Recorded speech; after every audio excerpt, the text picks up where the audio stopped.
तर नमस्कार सगळ्यांना आणि स्वागत आहे सगळ्यांचं.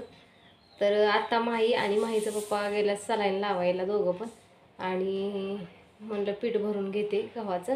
तसंच राहिलं होतं रात्री पीठ भरायचं पण, आणि अर्धा अर्ध सगळं काम करायला लागले मी. हे खारका घेतल्या होत्या इथं थोड्याशा नीट करायला, म्हणलं नीट करावा आणि फोडून ठेवावं त्याची पावडर करून माहीला, म्हणजे दुधात टाकून तिला द्यायला. तर आता भांडी राहिल्यात अजून घासायची. त्यांचं कसं आहे माहिती आहे का, त्या माहीचं आजारी असली का तिच्याचपाशी बसावं लागतंय सारखं. आता ज्यांची लहान लहान आहेत लेकरं त्यांना माहिती आहे की सारखी मम्मीच लागते त्यांना. मग घरातलं सुधरत नाही आणि बाहेरचं पण सुधरत नाही, असं होतंय. दोन्ही सुधरत नाही. तरी पण दुपारी बरं का पोरी आल्या होत्या खेळायला तिच्यापाशी, तर खेळत होती इकडं तिकडं इकडं तिकडं, अगबाई झोप अगबाई झोप.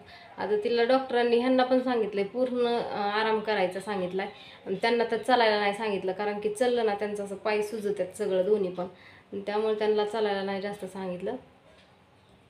तर ती झोपलं होतं तर ही नुसती फिरत होती इकडून तिकडं इकडून तिकडं, आणि मलाच ही करत होती, तो अशी तो तशी, मम्मी माझी असली मम्मी माझी तसली. रात्री पण तिच्या पप्पाला म्हणत होती, अहो पप्पा तुम्हाला सोन्यासारखी बायको भेटली, म्हणली किती काळजी करते सगळ्याची, अजून काय पाहिजे मला वास. ती लिक्विड आणायला लावलं मी त्यांना. हा काही लिक्विड असलं, ही कॉईल आहे तर ही कॉईलच लावली मी. आता हात धुवून आले, मला पीठ भरायचे, आता मी ह्याला हात लावत नाही. आणि ही लिक्विडचं आहे बघा, ही लिक्विडचं आहे, ती संपलंय ना, आणि ती म्हणलं मी घेऊन येतो ही. तर ती आता आणायला गेलं ते, आणि ती म्हणलं येता येता घेऊन येतो. माहीचा सलाईन आज दुसरा दिवस आहे सलाईनचा. बघू आता डॉक्टर काय म्हणतात, किती दिवस ठेवतात किती दिवस नाही. ती म्हणते आणखीन म्हणजे असं नाही का पाठीत चमका निघतात, असं मनगटात हिथं चमका निघतात, आणि थोडंसं पायाचं पंजे आहे ना चालताना थोडं त्रास देतात. पण जेवढं लहान लेकरू सहन करताना तेवढं मोठं माणूस सहन करत नाही. पण लहान लेकराला काय झालं ना, लय जीवाची नुसती घालमेल होती. नेमकं काय काल लय डेंजर तिची अवस्था झाली होती, लय म्हणजे लय डेंजर. आता दोघं जण जातात सलाईन लावायला. माहीचं कसं आहे, माहीला सारखं तिला हे करावं लागतंय. आता जाताना रोज बाय टाटा करून जाते मला. गेली बघा आता ती येऊच तर सगळं आवरायचं. त्यांना तिखट कसलंच खायचं नाही दोघांना पण. आता वरण खाऊन खाऊन तर कटाळल्यात. ती म्हणतात वरण खाऊन कटाळू. आता दूध देऊ का नको, डॉक्टरला विचारायला सांगितले की दूध देऊ का नको. मला 2-3 ताईंचा फोन पण आलता की आणि कोमल भात देऊ नको, कारण की कमेंटमध्ये सुद्धा सांगितले की भात देऊ नको, चिकनगुन्यासाठी भात द्यायचा नसतो म्हणून भात नाही करत आहे मी आता. आपलं चपाती दूध असंच देते काहीतरी खायला, आणि फळं पण आणायच्यात बरं का. पण त्यांना म्हणलं थांबा आता, अगोदर सलाईन पूर्ण होऊ द्या सगळ्यांची, मग आपण आणू. मला आणायचं म्हणून पीठ भरून घेते अगोदर. पीठ राहिले भरायचं सगळं. हे काय डबा घासून ठेवला होता 2 दिवस झाले. काल सकाळी डबा घासून ठेवला. घरात गेली सगळी कामं जिथल्या तिथं करायला. माझ्या आजारी पडले तिच्यापाशी बसावं लागतं. आज तर सकाळी पहाटे उठली 5 वाजता. मला सारखी म्हणायची उठ मला पोहे कर, उठ मला पोहे कर, उठ मला पोहे कर, अशीच म्हणायची सकाळी.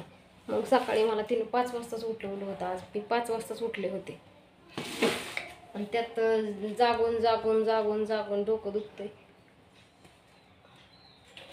असं होतंय. तिला सलाईन लावायला जायचं सकाळी 8 वाजता. मग म्हणली मम्मी मला लवकर जायचंय सलाईन लावायला, मला भूक लय लागते म्हणली. 11 वाजूस तर मला दम निघत नाही, कारण की सकाळी ती लवकरच नेतात तिला. मला लय भूक लागते म्हणली, मला तर उद्या पोहे कर. ती झोपलीच नाही, ती जागीच होती. आज शाळेत गेलती बघा, मॅडम बोलवलं होतं तिला, तशीच गेलती सलाईनची सुई घेऊन हाताला. थोडं पीठ भरून घेते आता. माझी पिशवी इथली जागा रिकामी होती. काही पण म्हणा, असं घरात कोण आजारी असला ना, घरात कुठल्या कामाला मन लागत नाही, काय होत नाही. आणि नुसता राडा राडा दिसतोय सारखा, असंच होते. जाऊ दे, माझं लेकरू बरं आहे, मला आणखीन काय पाहिजे.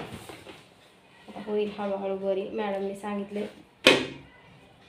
की त्या दिवशी शाळेत शनिवारी लावल्यामुळं तिला त्रास, म्हणजे त्या दिवशी म्हणजे बरी होती जरा, दुसऱ्या दिवसापासून जरा थोडा त्रास व्हायला लागला तिला.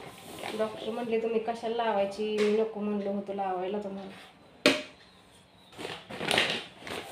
आज म्हणती, आता आज काय म्हणायला लागली, माहीच्या पप्पांचं वेगळंच आणि तिचं वेगळंच, दोघाचं ऐकून घ्यावं लागतंय मला. टेन्शन बी येतंय लई, पण आता काय करणार. तर काय झालं माहिती आहे का, ती म्हणते मम्मी हिथून म्हणजे नरड्यातून असं पोटापर्यंत आग आग आग होती म्हणती. आता ती सलाईन, परत जास्त पॉवरची इंजेक्शनं दिलेली, नंतर गोळ्या दिलेल्या जास्त पॉवरच्या, त्यामुळं म्हणलं चरचर होत असेल. तरी पण म्हणलं डॉक्टरला विचार, तर कशी करते, एसी बसवता आला तर